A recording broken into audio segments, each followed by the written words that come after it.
Subscribe Commerce with MJ YouTube channel and press the bell icon to get instant notification whenever I post a new video. Hello students, कैसे हैं आप सब? उम्मीद करते हैं आप सब लोग ठीक होंगे। प्रीवियस वीडियोस में हमने perfect competition, monopoly, monopolistic competition के बारे में सीख चुके हैं।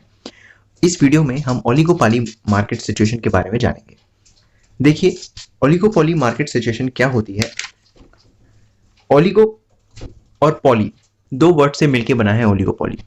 ये ग्रीक वर्ड है जिसमें ओलिगो का मीन्स होता है फ्यू और पॉली का मीन्स होता है सेलर। ये तो हम पहले भी डिस्कस कर चुके हैं।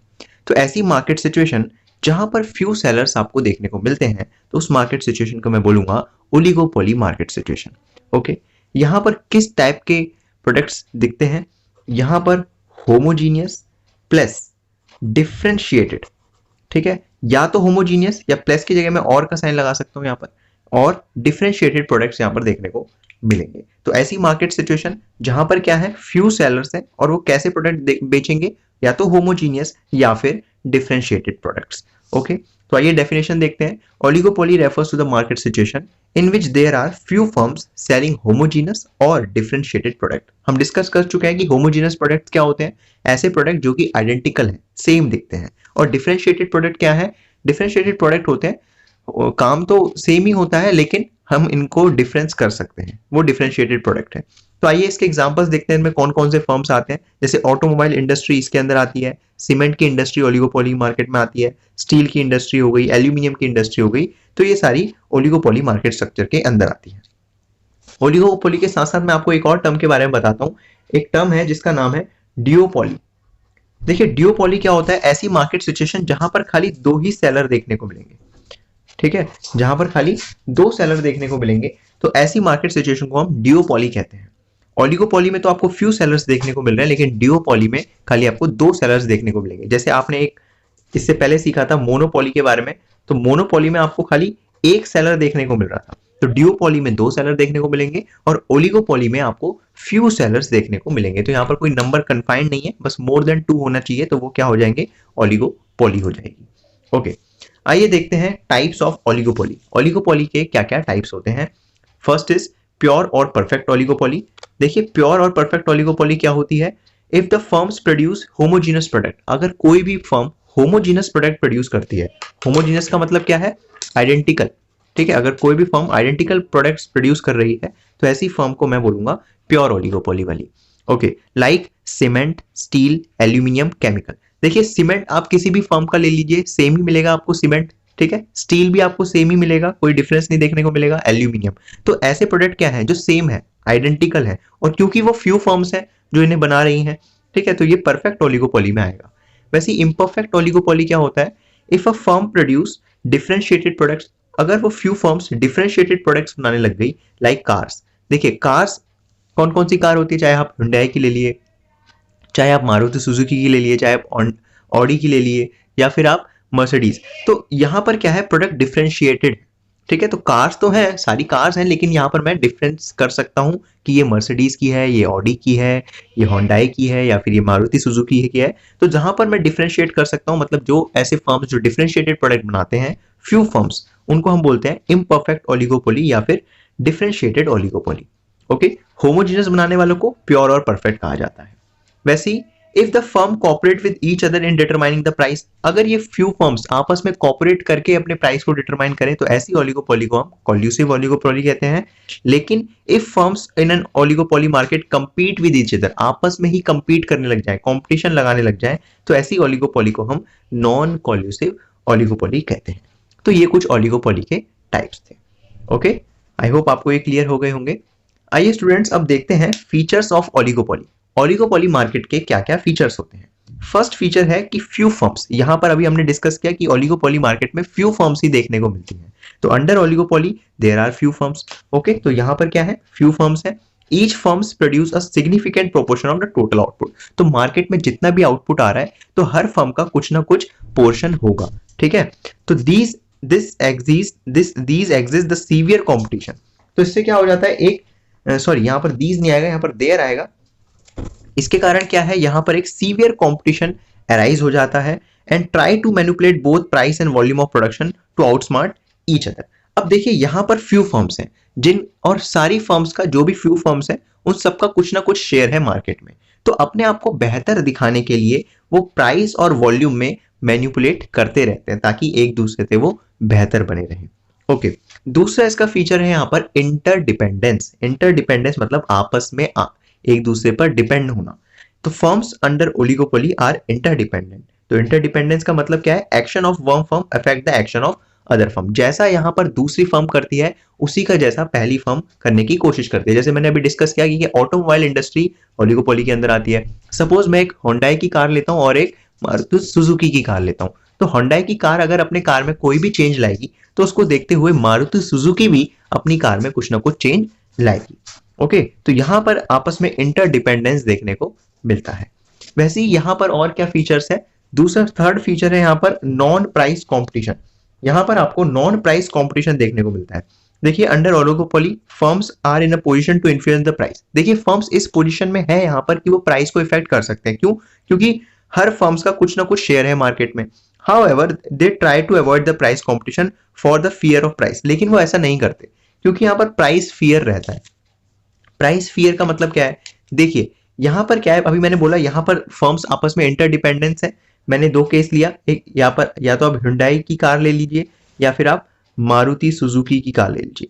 देखिए हुंडई क्या करेगी, अगर अपने कार के प्राइस कम करेगी तो मारुति सुजुकी इसका कॉम्पिटिटर है तो वो भी क्या कर देगी, अपने प्राइस को कम कर देगी। लेकिन सपोज करते हैं कि हुंडई ने सोचा कि अब मुझे प्रॉफिट कमाना है तो अब मैं अपने प्राइस को बढ़ा देता हूँ, तो मारुति सुजुकी का प्राइस तो पहले से ही कम है, वो अपने प्राइस को नहीं बढ़ाएगी, वो अपने प्राइस को कांस्टेंट ही रखे रहेगी। तो इससे क्या होगा, हुंडई का शेयर जो हो जाएगा वो डाउन चले जाएगा और मारुति सुजुकी का शेयर अप चले जाएगा। तो ऐसा वो यहाँ पर नहीं करते हैं। आपस में कॉम्पिटिटिव फर्म्स वो क्या करती है, नॉन प्राइस कंपटीशन यहाँ देखने को मिलता है। तो प्राइस के हिसाब से ये कंपटीशन यहाँ पर नहीं करते हैं। ठीक है, अगर अब इनको अपने आप को बेहतर दिखाना है तो प्राइस बढ़ा के ये बेहतर नहीं दिखाते हैं। ओके, तो under oligopoly firms are in the position to influence the price. तो ये प्राइस तो चेंज कर सकते हैं लेकिन ये इस टाइप के कंपटीशन को अवॉइड करते हैं because of the price war. तो यही प्राइस वॉर था जो भी मैंने डिस्कस किया। तो they follow the policy of price rigidity. ये प्राइस रिजिडिटी की पॉलिसी फॉलो करते हैं। प्राइस रिजिडिटी क्या होता है कि कैसी भी डिमांड सप्लाई चल रही है हम अपने प्राइस को कांस्टेंट रखेंगे, तो उस पॉलिसी को ये फॉलो करते हैं। ओके, तो फर्म्स यूज अदर मेथड्स। अब प्राइस को छोड़ के ये दूसरे मेथड्स को यूज करते हैं अपनी सेल बढ़ाने के लिए। लाइक एडवर्टाइजिंग ये अच्छी करने लग जाते हैं, ये बेटर सर्विस देने लग जाते हैं अपने कस्टमर्स को ताकि आपस में क्या कर पाए, कंपीट कर पाए। ठीक है, तो यहां पर नॉन प्राइस कंपटीशन देखने को मिलता है। आई होप आपको ये क्लियर हो गया होगा। अब देखते हैं आगे।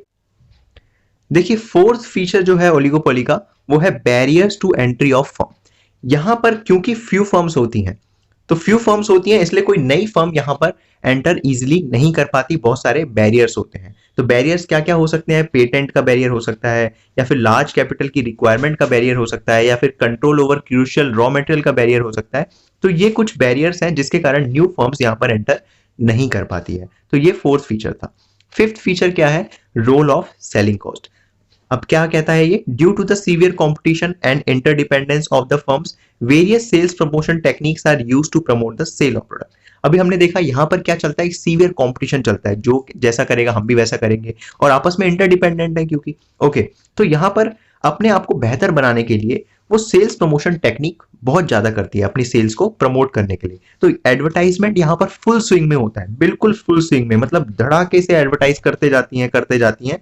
ठीक है, और यही एडवर्टाइजमेंट उनके लिए लाइफ और डेथ का भी सिचुएशन हो जाता है। कभी कभार तो कुछ एडवर्टाइजमेंट से कोई बिल्कुल ही अप पहुंच जाते हैं, हाई में पहुंच जाते हैं, और कभी कभार कुछ एडवर्टाइजमेंट ना करने के कारण बिल्कुल ही लो में आ जाते हैं। तो एडवर्टाइजमेंट यहाँ पर फुल स्विंग में होता है ताकि वो अपने आप को प्रोडक्ट को क्या कर पाए, प्रमोट कर पाए। ओके, सिक्स्थ यहाँ पर क्या फीचर है? यहाँ पर ग्रुप बिहेवियर। देखिए यहाँ पर ग्रुप बिहेवियर भी देखने को मिलता है। क्यों? क्योंकि यहाँ पर इंटरडिपेंडेंस है एक दूसरे के ऊपर प्रति। तो ग्रुप बिहेवियर का mean firm tend to behave as if they were the single firm even though they retain their independence. अब वैसे तो ये अपने उससे अलग है, एक फर्म दूसरे फर्म से अलग होती है यहाँ पर, लेकिन उसके बावजूद भी यहाँ पर ये ग्रुप बिहेवियर को शो करते हैं। कैसे? सामने वाला कैसा कर रहा है हम भी वैसा करेंगे, सामने वाले ने ये किया तो हम भी वैसा करेंगे, सामने वाला ये फीचर लाया अपनी कार के अंदर तो हम भी वो फीचर लाएंगे, या फिर कोई और प्रोडक्ट के भी बारे में ऐसा हो सकता है। ओके, सेवंथ इसका फीचर आता है हमारा नेचर ऑफ द प्रोडक्ट। यहाँ पर प्रोडक्ट किस टाइप के दिखते हैं, अभी हमने इसके डेफिनेशन में देखा था कि फर्म्स अंडर ओलिगोपोली में प्रोड्यूस होमोजीनस और डिफरेंशिएटेड प्रोडक्ट। तो यहाँ पर या तो होमोजीनस प्रोडक्ट दिखेंगे या फिर डिफरेंशिएटेड। तो फर्म प्रोड्यूस होमोजीनस प्रोडक्ट, जो फर्म होमोजीनस प्रोडक्ट प्रोड्यूस करती है, कैसे कैसे प्रोडक्ट हो सकते हो, जैसे सीमेंट हो सकता है, स्टील हो सकता है, तो ये होमोजीनस प्रोडक्ट होते हैं और इनकी इंडस्ट्री को हम प्योर और परफेक्ट ओलिगोपोली कहते हैं। ओके, तो प्योर और परफेक्ट ओलिगोपोली वो होती है जहां पर होमोजीनस प्रोडक्ट होते हैं। वैसे ही फर्म अगर डिफरेंशिएटेड प्रोडक्ट्स बेचने लग जाए, जैसे ऑटोमोबाइल इंडस्ट्री के हो गए, ठीक है, तो ऐसी फर्म को हम डिफरेंशिएटेड या फिर इम्परफेक्ट ओलिगोपोली कहते हैं। लास्ट जो इसका फीचर है 8, इनडिटरमिनेट डिमांड कर्व। अब देखिए, हमने मोनोपोली, परफेक्ट कंपटीशन और मोनोपोलिस्टिक कंपटीशन में डिमांड कर्व को भी सीखा था, लेकिन यहां पर क्या है, फर्म्स का बिहेवियर को मेजर करना, बिहेवियर पैटर्न को मेजर करना एक मुश्किल बात हो जाती है कि कैसा कोई भी फर्म बिहेव करती है मार्केट में, ठीक है ना। कभी भी वो अपने प्राइस बढ़ा देती है, कभी भी वो कम कर देती है, कभी भी सेल्स प्रमोशन करके उनकी सेल्स बढ़ जाती है। तो यहाँ पर किसी की भी फर्म की बिहेवियर को अंदाजा लगा पाना ये मुश्किल है। तो इसलिए यहाँ पर हमारी जो डिमांड कर्व है वो इनडिटरमिनेट है। इनडिटरमिनेट का मतलब होता है अनसर्टेन, हम वो नहीं, श्योरिटी नहीं कर सकते कि यही डिमांड कर्व यहाँ पर बनेगी। तो under oligopoly the exact behaviour pattern of particular of the producers can not be determine. तो यहाँ पर प्रोड्यूसर के बिहेवियर पैटर्न को हम डिटरमाइन नहीं कर सकते, ठीक है। So demand curve faced by oligopolist is indeterminate. तो यहाँ पर कैसी डिमांड कर्व देखने को मिलेगी, इनडिटरमिनेट डिमांड कर्व मिलेगी, मतलब अनसर्टेन होगा यहाँ पर। तो any change in the price of one firm may lead to the change in the price by competitive firm. तो जब भी कोई फर्म अपना प्राइस चेंज करता है तो दूसरा फर्म भी अपना प्राइस चेंज कर देता है। So demand curve keep on shifting. तो ऐसे से क्या होगा, डिमांड कर्व तो शिफ्ट ही होता रह जाएगा। तो इट इज नॉट डेफिनेट, तो एक फिक्स पोजीशन में वो नहीं रहेगा। इसीलिए यहाँ पर ओलिगोपोली में जो डिमांड कर्व है वो इनडिटरमिनेट है, इसलिए हम कोई भी यहाँ पर डिमांड कर्व नहीं बनाएंगे और ना ही सीखेंगे। ओके, तो ये था आज का हमारा कंसेप्ट ओलिगोपोली मार्केट स्ट्रक्चर के बारे में, जिसमें हमने सीखा what is oligopoly, types of oligopoly and features of oligopoly. I hope आपको ये क्लियर हो गया होगा। अगर कोई भी डाउट है तो प्लीज नीचे कमेंट करिए। वीडियो पसंद आई तो लाइक करिए, चैनल को सब्सक्राइब करिए। नेक्स्ट वीडियो में हम चारों मार्केट फॉर्म्स के बारे में डिस्कस करेंगे और उनके डिफरेंस देखेंगे एक साथ। आज के लिए इतना ही, तब तक के लिए गुड बाय, टेक केयर।